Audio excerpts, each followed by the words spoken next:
কল্লুর গল্প। দীনেশ আর রম্ভার একটা ছেলে হয়েছে, এতে ওদের খুশি দ্বিগুণ হয়ে গেল।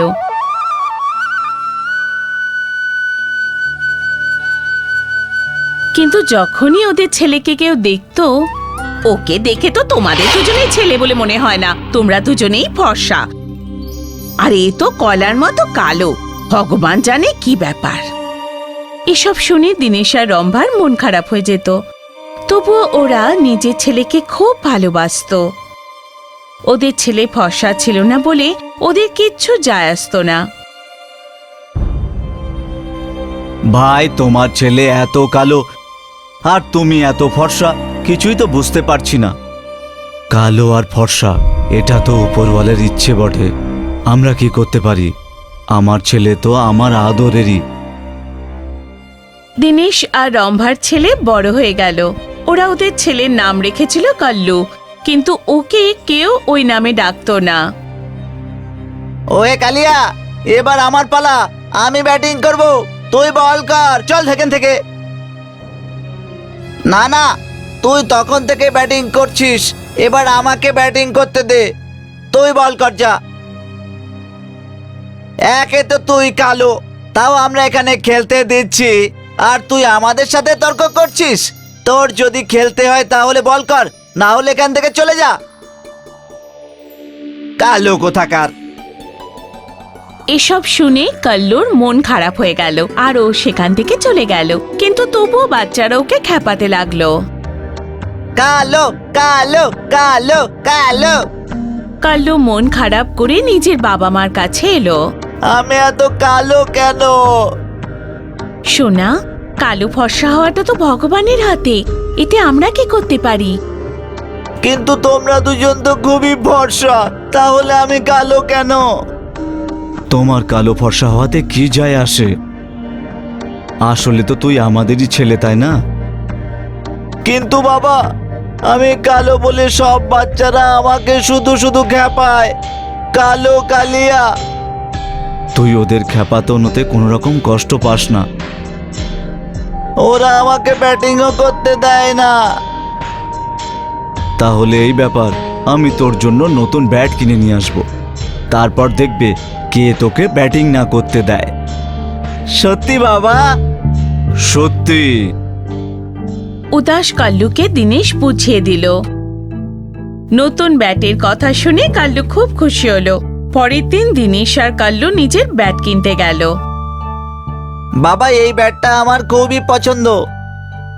ভাই, ওই ব্যাটটা দিন তো। থ্যাংক ইউ বাবা। এবার তুমি সারাক্ষণ ব্যাটিং করো আর সব সময় হাসি খুশি থাকো। নিজের নতুন ব্যাটটা নিয়ে কাল্লু গ্রামের বাচ্চাদের সাথে খেলতে চলে গেল। ওই দেখ আমার নতুন ব্যাট, এটা তো খুবই সুন্দর।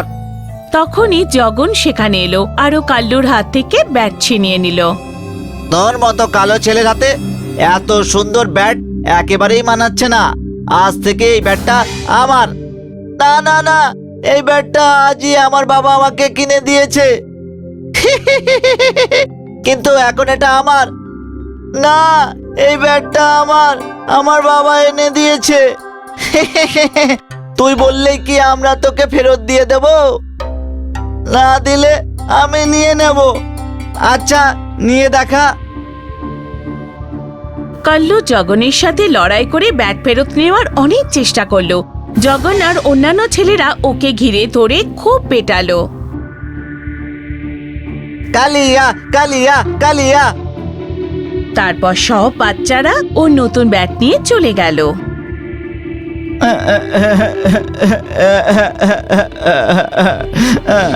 হতাশ কাল্লু জঙ্গলের দিকে যেতে লাগলো। আমি এত কালো কেন? কেন সবাই আমাকে এত খেপায়? এক ভগবান, তুমি কেন আমাকে এরকম বানালে? হতাশ কাল্লু একটা পাথরের উপর বসে পড়ল। হঠাৎ দুটো বাঁদর এসে ওর কাছে দাঁড়ালো। যাও এখান থেকে, যাও। বাঁদর দুটো কাল্লুর একটা চুটি নিয়ে পালিয়ে গেল।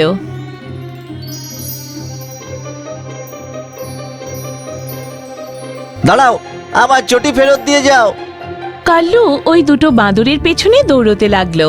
দৌড়তে দৌড়তে বাঁদর দুটো গাছে উঠে পড়ল আর কাল্লু না ভেবেই বাঁদরের মতো লাফ দিতে শুরু করলো। এখনো বাদুদের নকল করছিল। বাদর দুটো কাল্লুকে দেখে ঘাবড়ে গেল আর ওরা সোজা লাফিয়ে পাহাড়ে উঠে গেল। কাল্লু ওদের নকল করতে করতে ওদের মতো লাফাতে লাগলো। বাঁদর দুটো আর কাল্লু পাহাড়ের ওপর পৌঁছলো। সেখানে এসে ওরা হার মেনে নিল।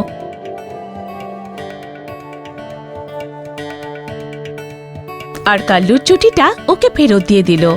চটি পেয়ে কাল্লু খুব খুশি হলো। আরে বাহ, এটা আমি কিভাবে করলাম? আমি তো অন্যরকম। কাল্লু নিজের বিশেষত্ব জানতে পারলো আর ও খুশি হয়ে বাড়ি ফিরে এলো। বাড়ি ফিরে ওই সব কথা ওর বাবা আর কিছু গ্রামবাসীকে বলল। কাল্লুর কথায় কেউ বিশ্বাস করলো না। তাই কাল্লু ওদের জঙ্গলে নিয়ে গেল। সেখানেও গাছে গাছে লাফাতে লাগলো। এসব দেখে ওর বাবা মা আর গ্রামবাসীরা অবাক হয়ে গেল। তারপর ও পাহাড়ে লাফাতে লাগলো। এসব দেখে ওর ফর্সা বন্ধুরাও অবাক হয়ে গেল। সমস্ত গ্রামবাসীরা কাল্লুকে বাহবা দিতে লাগলো। আর তারপর আশ্চর্য বালক নামে কাল্লুর পরিচিতি হয়ে গেল। আর এরপরে আর কেউ কাল্লুর কালো রং নিয়ে মজা করত না। এরপর সবাই ওর অসাধারণ প্রতিভার প্রশংসা করত।